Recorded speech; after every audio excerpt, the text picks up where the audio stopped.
നമസ്കാരം. Let us speak English എന്ന കോഴ്സിൻ്റെ വേറൊരു അധ്യായത്തിലേക്ക് കടക്കുകയാണ്. നമ്മൾ കഴിഞ്ഞ അധ്യായത്തിൽ വീഡിയോയിൽ കണ്ടത് മീറ്റിംഗ് ബിറ്റ്വീൻ ഫ്രണ്ട്സാണ്, or meeting between familiar persons. പരിചയക്കാർ ഒരു ചെറിയ ഗ്യാപ്പിന് ശേഷം കണ്ടുമുട്ടുമ്പോൾ എങ്ങനെയാണ് അവർ സംസാരിക്കുന്നത്, എന്തൊക്കെ വാക്കുകളാണ് ഉപയോഗിക്കുന്നത് എന്ന് നമ്മൾ കണ്ടു.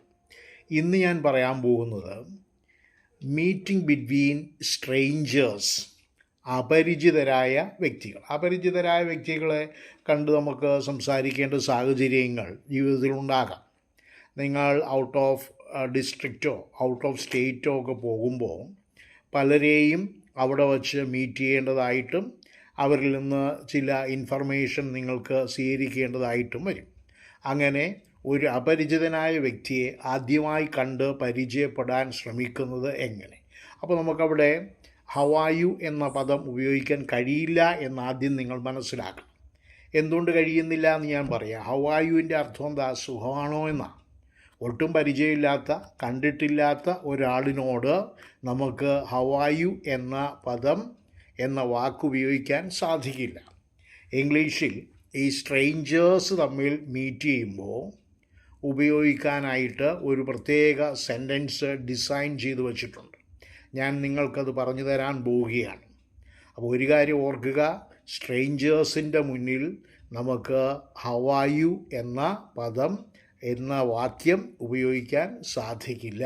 പിന്നെ എന്താ ഉപയോഗിക്കേണ്ടത്? ഇപ്പോൾ ഞാൻ പറയാൻ പോകുന്ന സെൻറ്റൻസാണ് അവിടെ ഉപയോഗിക്കേണ്ടത്. How do you do. എങ്ങനെയാ? How do you do, how did you, how do you do എന്ന സെൻറ്റൻസാണ് അവിടെ ഉപയോഗിക്കേണ്ടത്. അതൊരു സ്പീച്ചിൻ്റെ ഇൻട്രഡക്ടറി ആയിട്ട്, പ്രിഫേസ് ആയിട്ട് ഉപയോഗിക്കാൻ കഴിയുന്ന ഒരു സെൻറ്റൻസായി കണ്ടാൽ മതി. അപ്പോൾ അതിന് നമ്മൾ ഒരു അപരിചിതനായ വ്യക്തിയെ കണ്ടു, ഈ ഹൗ ഡു യു ഡു എന്ന പദം ഉപയോഗിച്ചു. അദ്ദേഹത്തിൻ്റെ റെസ്പോൺസ് നമ്മൾ കേൾക്കണം. അദ്ദേഹം തിരിച്ച് ഹൗ ഡു യു ഡു എന്ന് പറയുകയാണെങ്കിൽ നമുക്ക് ഒരു കാര്യം മനസ്സിലായി. That gentleman is willing to spare some time with us. he is able to help you. That is the meaning.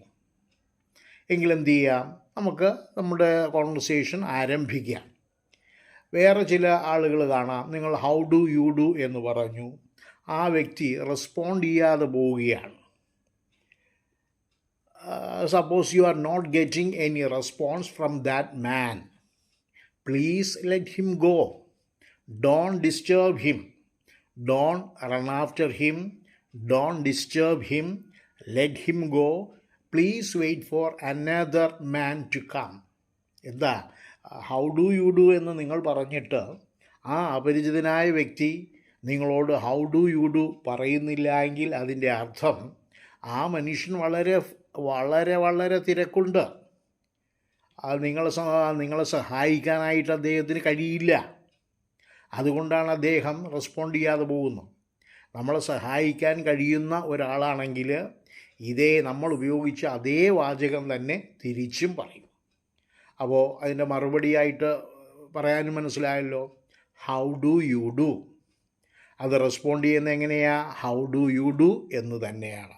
അതൊരു ചോദ്യമോ ഉത്തരവോ അല്ല, ഒരു സ്പീച്ച് നമ്മൾ പിക്കപ്പ് ചെയ്യാനായിട്ട് ഉപയോഗിക്കുന്ന, ഇൻട്രഡക്ടറിയായി ഉപയോഗിക്കുന്ന ഒരു സെൻറ്റൻസ് മാത്രമാണ്. How do you do, how do you do. അപ്പോൾ അങ്ങനെയാണ് ഈ സ്ട്രേഞ്ചേഴ്സുമായിട്ട് ആദ്യമായി സംസാരിക്കുമ്പോൾ ഉപയോഗിക്കേണ്ട പദമാണ് how do you do. Don't forget.